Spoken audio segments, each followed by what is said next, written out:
मैंने बनाया है एआई जो आपके डॉक्यूमेंट से चैट कर सकता है। देखो, ये आरएगी सिस्टम क्या है, समझते हैं? देखो, अगर आपके पास 1000 पीडीएफ है, ठीक? और उसको एआई से सेकंडों में आप समझना चाहते हैं, ठीक? तो नॉर्मली क्या होता है, देखो आप मान लेते हैं कि तुम्हारे पास पीडीएफ है, कुछ भी फाइंड करने के लिए क्या होता है, कंट्रोल एफ करते हैं कहीं से भी, और उसके बाद फाइंड करते हैं डॉक्यूमेंट में जाके, फिर उसके लिए फाइंड करना पड़ता है एक एक जाके।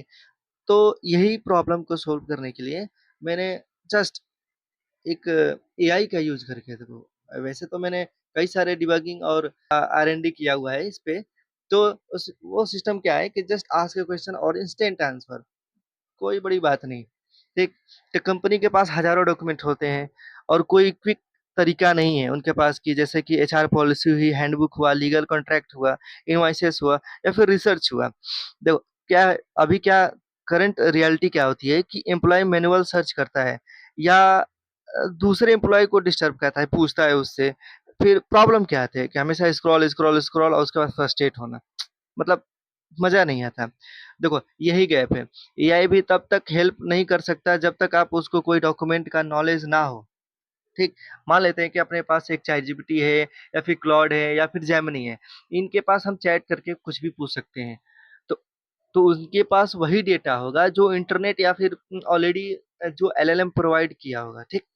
मान लेते हैं एक सिस्टम को बना हुआ है, उसके वो अपडेट होता है, उसके पास एक लिमिट होता है कि वे इतने टाइम इंटरवल तक वो अपडेटेड डेटा रहता है, या फिर इंटरनेट का हेल्प करके स्कैप करके डेटा वहां से वो रीड करके कर सकता है। लेकिन अब मान एचआर पॉलिसी है किसी एक कंपनी का, हैंडबुक ना है, लीगल कॉन्ट्रैक्ट है, ये तो पर्टिकुलर एक मैन या फिर कोई ऑर्गेनाइजेशन का हो सकता है ना, सब एआई को नहीं पता होगा उसके बारे में।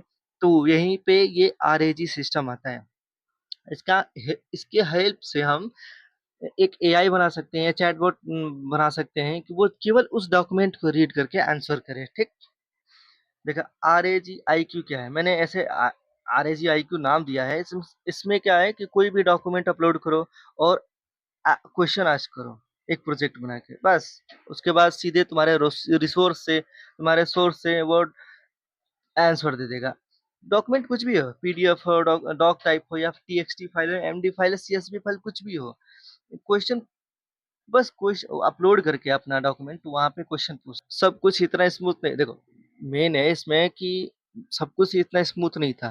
देखो, क्या है ना कि उससे पहले, सबसे पहले मैं एम्बेडिंग करने के लिए मैं जेमिनी एपीआई कॉल करता करता था, लेकिन उसका लिमिटेशन है, मैं फ्री टियर का एपीआई यूज कर रहा था।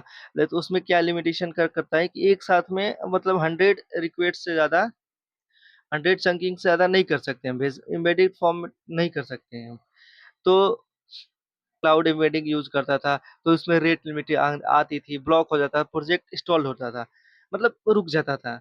तो मैंने इसको डिजाइन किया। मैंने सोचा कुछ कि कुछ दूसरा तो भी तरीका होता है। देखो, सिस्टम डिजाइन या फिर सॉफ्टवेयर डिजाइन में हमेशा ये चीज होता है कि हर चीज का सॉल्यूशन होता है, बस एक बार तुम्हें तुम्हें बस सही से आर एन डी करनी आनी चाहिए। सही से आर&डी कर लिए तुम्हारे पास, अब पहले तो नहीं, लेकिन अभी अपने पास बहुत सारे एआई टूल हैं जिनका हेल्प लेके हम सीधे प्रॉब्लम को डाल के आउटपुट जनरेट करवा सकते हैं, और गाइड ले सकते हैं कि कैसे हमें यूज करना है, ठीक? तो वैसे ही सेम इसके प्रॉब्लम के लिए मैंने सोचा और उस चैट जीपीटी से पूछ लिया, चैट जीपीटी से नहीं, क्लॉड से पूछ लिया। देखो, फिर क्या है कि मैंने फिर लोकल एम्बेडिंग यूज किया, अनलिमिटेड फास्ट प्रोडक्शन रेडी। थोड़ा टाइम लेता है क्योंकि मेरे पास कोई जीपीयू नहीं है, कोई बस केवल सीपीयू है, 8 जीबी का रैम है केवल, उस पे ही ओलामा, देखो यहाँ पे ओलामा यूआरएल यूज किया है, और इसमें जो एम्बेडिंग करने के लिए एक मॉडल होता है नोमिक एम्बेडेड टेक्स्ट करके, एक मैंने फ्री मॉडल इंस्टॉल किया है। देखो, अब सीधे मैं एप्लीकेशन पे चलता हूँ, ज़्यादा बातचीत नहीं करते हैं। इसमें क्या है कि हम प्रोजेक्ट वाइज भी एप्लीकेशन क्रिएट कर सकते हैं। यहाँ पे टेस्टिंग करते हैं, टेस्ट 1, और क्रिएट करते हैं। यहाँ पे डिस्क्रिप्शन नहीं रखना चाहते नहीं रख सकते। टेस्ट 1 में हम ओपन वर्क वर्क प्लेस में जाएंगे, अपलोड फाइल करेंगे, और यहाँ पे फाइल कुछ भी हो सकता है, PDF, docs, doc, HTML file, text file, या सीएसवी फाइल। तो अभी के लिए मैं यहाँ पे अपना ही